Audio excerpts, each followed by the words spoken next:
তনুজ কিচেনে আপনাদের সবাইকে স্বাগত। আর আজকে আমি আপনাদের সাথে খুবই টেস্টি একটা রেসিপি শেয়ার করব, যেটা আপনারা সন্ধ্যাবেলার স্ন্যাক্স হিসাবেও খেতে পারেন, অথবা লাঞ্চ টাইমে এটা আপনারা গরম গরম ডাল ভাতের সাথেও পরিবেশন করতে পারেন। আজকের আমি আপনাদের সাথে শেয়ার করব মসুর ডাল দিয়ে কুমড়ো ফুলের বড়া। খুবই টেস্টি একটা রেসিপি। আপনারা অবশ্যই রেসিপিটা বাড়িতে ট্রাই করে দেখবেন আর আমাকে অবশ্যই কমেন্ট করে জানাবেন যে কেমন লাগলো আপনাদের আজকের রেসিপি।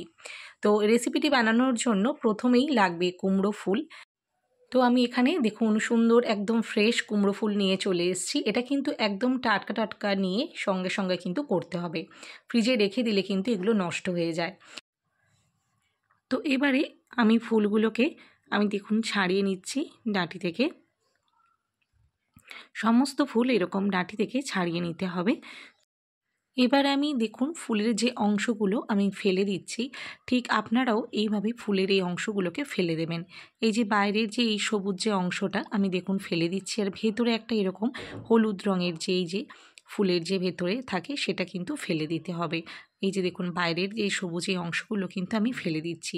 ঠিক এইভাবে প্রত্যেকটা ফুলের কিন্তু বাইরে এই সবুজ অংশগুলো ফেলে দিতে হবে, আর ভেতরে হলুদ অংশটাও কিন্তু ফেলে দিতে হবে। দেখতে পাচ্ছেন, ঠিক এইভাবে কিন্তু প্রত্যেকটা ফুল আপনারা করে নেবেন। আমি আরও একটা দেখিয়ে দিচ্ছি, দেখুন এই যে দেখুন বাইরের এই যে সবুজ অংশগুলো দেখুন আমি ফেলে দিচ্ছি, ঠিক এরকমভাবে ফেলে দেবেন।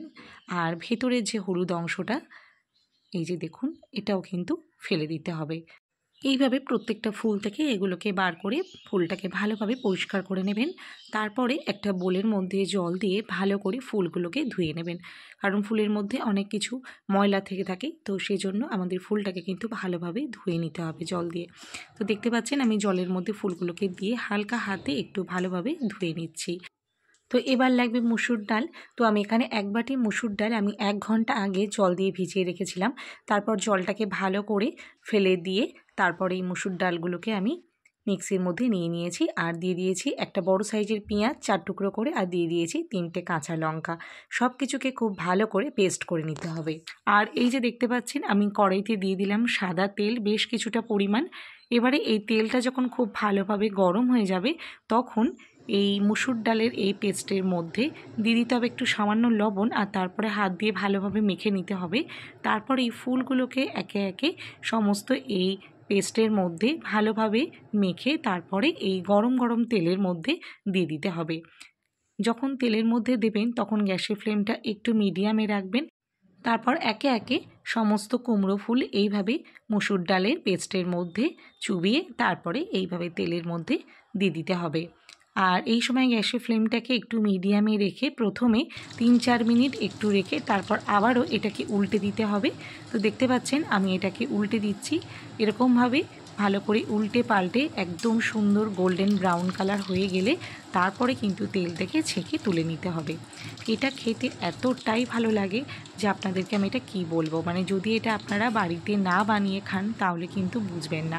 যারা এটা খেয়েছেন তারা তো জানেন যে কতটা ভালো লাগে খেতে, আর যারা এখনও পর্যন্ত রেসিপিটা বাড়িতে বানাননি তাদেরকে আমি অবশ্যই বলবো রেসিপিটা বাড়িতে বানান, আর গরম গরম চা বা কফির সাথে এটাকে সার্ভ করুন, অথবা এটা গরম গরম ডাল ভাতের সাথেও পরিবেশন করলে কিন্তু খুবই ভালো লাগে। যেভাবে ইচ্ছা আপনারা সেভাবেই কিন্তু এটা খেতে পারেন। তো আজকের রেসিপিটা কেমন লাগলো আমাকে অবশ্যই কমেন্ট করে জানাবেন, আর ভিডিওটা ভালো লাগলে অবশ্যই লাইক করে দেবেন, আর নিজেদের বন্ধু বান্ধব এবং আত্মীয় স্বজনদের মধ্যে শেয়ার করে দেবেন। আজ তাহলে এই পর্যন্ত, দেখা হচ্ছে পরবর্তী ভিডিওতে। সবাই খুব ভালো থাকবেন, সুস্থ থাকবেন।